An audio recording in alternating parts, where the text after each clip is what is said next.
గారు ఇప్పుడు 24వ తారీఖున ఢిల్లీలో కూడా తన ఎమ్మెల్యేలు, ఎంపీలు, ఎమ్మెల్సీలతో నిరసన వ్యక్తం చేస్తానని చెప్పడం కానీ, రాష్ట్రంలో జరుగుతున్న అరాచకాలను దేశవ్యాప్తంగా నేను తెలియజేస్తానని చెప్పేసి ఆయన మాట్లాడడం ఎలా చూడొచ్చు? ఆయన ఎలక్షన్ మంగళ ఎన్ని బొంకులు పంచాడు. ఇలా ఎందుకు ఢిల్లీపై చేస్తాడు ఆయన? మరి గత 5 సంవత్సరాలు ఏం చేశాడు? ఏ గుడ్డిగూరం పొళ్ళు తోవాడు? నీకు 25 ఎమ్మెల్యేలు ఎంపీలు ఉన్నారు, 151 మంది ఎమ్మెల్యేలు ఉన్నారు. ప్రభుత్వం నీది, మొత్తం నీది. నీ ఇష్టానుసారం ఏకచక్రాధిపత్యంగా చేసావు. మరి ఆ రోజు ఏమైంది? ఎలక్షన్ మంగళ చెప్పావుగా, ప్రత్యేక హోదా చేస్తా మెడలోంచి చెప్పావుగా. చంద్రబాబు నాయుడు ఇల్లు కట్టుకోలేదు, నేను ఇల్లు కట్టుకున్నా అని చెప్పావుగా. మరి పోలవరం పూర్తి చేస్తానని చెప్పావుగా. మరి ఆయాలు ఎందుకు ఢిల్లీ నడివీధుల్లో కూర్చోలేదు నువ్వు? నీ కేసులు ఎత్తుతాడనా? నిన్ను లోపలేస్తాడనా? ఆయన పాసారం కాళ్ళు పట్టుకున్నావు పోయి మోడీ గారు కాళ్ళు పట్టుకున్నావుగా. ఏ రోజైనా ఢిల్లీ వెళ్ళి ప్రెస్ మీట్ పెట్టిన బాపతుందా ఉండయా నీ దగ్గర? పెట్టా ప్రెస్ మీట్లు ఎప్పుడన్నా? ఢిల్లీ వెళ్ళొచ్చి నేను ఈ పని మీద వెళ్ళాను, రాష్ట్రానికి ఇది తెస్తున్నాను, రాష్ట్రానికి మరి నిధులు వస్తాయి అని చెప్పావు ఎప్పుడన్నా? ప్రజలకు చెప్పావు నువ్వు? ప్రజలంటే నీకు ఒక సేవల దోమల్లాగా అవపడ్డారు రాష్ట్ర ప్రజలంటే. నీకు ఎంత సేవుడికి ఆ ముఖ్యమంత్రి పదవే నీకు కళ్ళల్లో మెసిలింది. కానీ సాక్షాత్తులు నువ్వు ఎంత బలుపు కాకపోతే నువ్వు వెంకటేశ్వర స్వామి గుడే నీ ఇంటికాడ కట్టించావు నువ్వు. నీ అంత బలుపాడు ఎవడో ఉండాలా? ఈ రాష్ట్రంలో కాదు, ఆసియా 6 ఖండాల్లో కూడా లేడు ఎవడో. ఆ కిమ్స్ అని ఎవడు అక్కడ ఉన్నాడు. వాడి తర్వాత నువ్వే. ఇంకా వాడే మంచోడు నీ మీద చెప్పాలంటే. ఆ కిమ్మే మంచోడు. ఏం మాట్లాడతారా బాబు? దేని మాట్లాడు? నీ పక్కన వచ్చే వాళ్ళు కూడా సిగ్గుచారం ఉండాలి వాళ్ళకన్నా. కానీ మనం చేసేదేందా, చేయబోయేదేందా, ఇవాళ అసెంబ్లీ జరిగేదేంది? గవర్నర్ గారిని కూడా కించపరిచారు ఇవాళ మీరు. ఆయన ప్రసంగం చేస్తుంటే మీ ఇష్టానుసారంగా అరుపులు, కేకలు, బొబ్బలు పెట్టారు. ఏది దేవాలయంలో? సిగ్గుందా? మీరు చదువుకున్నారా? లేదా నాగపల్లి బెరగడగస్తున్నారా? ఇంకా నేనే రైట్ మీకన్నా.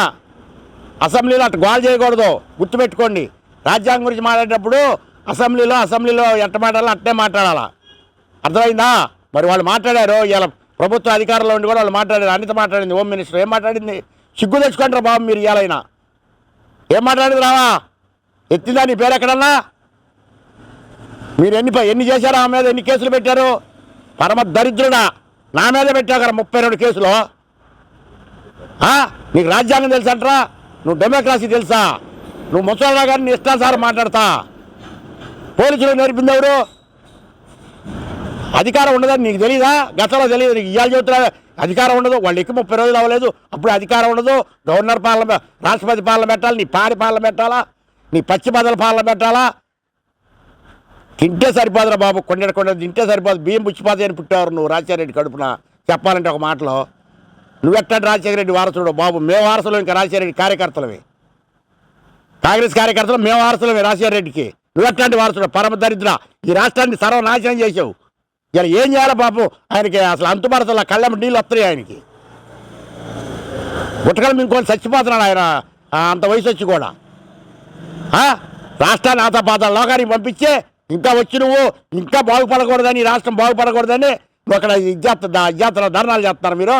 అక్కడ పోయి నీ పాలు బిగించుకో, ఆ గంగానదిలో గలువు. దరిద్రం వెళ్ళిపోతుంది మా రాష్ట్రానికి. నువ్వు పట్టిందే నువ్వురా బాబు మా రాష్ట్రాన్ని దరిద్రం. చదువుకున్న వాళ్ళు చదువుకొనియో, వ్యవసాయం చేసుకున్నాడు వ్యవసాయం చేసుకొనియో, ఏ పని చేసాడో ఆ పని చేయనివ్వరు నువ్వు. అంటే గత 45 రోజులుగా రాష్ట్రంలో అరాచక పాలన సాగిందని, శాంతి భద్రతలు పూర్తిగా నాశనం అయిపోయిన పరిస్థితి ఉందని చెప్పేసి మాట్లాడుతున్నారు. అసలు అరాచక పాలనే వాడి పరిపాలన సాగిందే. చంద్రబాబు నాయుడు అరాచక పాలన ఏం చేశాడు? ఇప్పుడు అసలు 35 రోజులు ఏం చేశాడు ఆయన? 2 రోజులేమో అమరావతిని పర్యవేక్షించాడు, 2 రోజులు పోలవరానికి పోయాడు, 2 రోజులు ఆయన పాడ బిగించుకొని ఆయన పాడే బిగించాడుగా, 2 శ్వేతపత్రాలు విడుదల చేశాడుగా. మరి ఆయన సమాధానం చెప్పు. లేకపోతే నువ్వు కూడా శ్వేతపత్రాలు విడుదల నీ దగ్గర దమ్ము ధైర్యం ఉంటే ఆయన విడుదల చేసినట్టుకే దానికి సమాధానంగా నువ్వు కూడా విడుదల చేయి శ్వేతపత్రాలు. అది చేత కాదు. దద్దమ్మ మాటలు, దద్దమ్మ వ్యవహారాలు. వాడు పేక్ కోసుకున్నాడని వాడు ఇది కోసుకున్నాడని మనం పేక్ కోసుకుని సరిపోయిందంటరా? ఒక మాట్లాడబోయే ముంగల విధానం తెలిసి మాట్లాడుకో, సబ్జెక్ట్ తెలిసి మాట్లాడు. నల్ల కండవాల మీద తెల్లదారుల కండవాలు వేసుకొచ్చారు. మరి గవర్నర్ ప్రసంగం అయితేనేమో ఆయన ధన్యవాదాలు జరపాల్సిన తీర్మానంలోనేమో నీ పాల బిగించుకొని నువ్వేం ధర్నాలు చేస్తున్నావు. నీకు విలువలు తెలుసా? కడుపు తింటం కాదురా బాబు, కడుపు తింటం కాదు, డబ్బుంటే సరిపోదు. నీ దగ్గర లక్షల కోట్లు ఉండొచ్చు, ఏం చేసుకొని నీ పాల బిగించుకుంటావా? ఏళ్ళుండా ఏరు తప్పదు, 100 ఏళ్ళుండా సాగు తప్పదురా బాబు జగన్మోహన్ రెడ్డి. గుర్తుపెట్టుకో, ఇకనైనా ఈ 11 మందితోటైనా సక్రమంగా రా, అసెంబ్లీకి వచ్చి సక్రమంగా ప్రశ్నోత్తరాల సమయంలో ప్రశ్నలు లేవనెత్తు, మాట్లాడు. దానికి విలువ ఉంటుంది. ప్రజలు వింటున్నారు, అందరూ మీడియాలో మొదలుపెట్టి. అంటే గత 5 ఏళ్లలో కూడా ఎప్పుడూ మేము దాడులు కానీ అరాచకాలను కానీ ప్రోత్సహించలేదు. మా పార్టీ కాకపోయినా సరే మేము వాళ్ళందరికీ సంక్షేమ కార్యక్రమాలు ఇచ్చామని చెప్పి కూడా జగన్ రెడ్డి మాట్లాడడం ఎలా చూడొచ్చు? వాడు చేయలేదుగా, వాస్తవంగా వాడు చేయలేదుగా. మరి మనం చెప్పుకోవడానికైనా వాడు పరమ సచ్చీలుడు, గుణశీలుడు, గుణశాలి, మహానీతివంతుడు.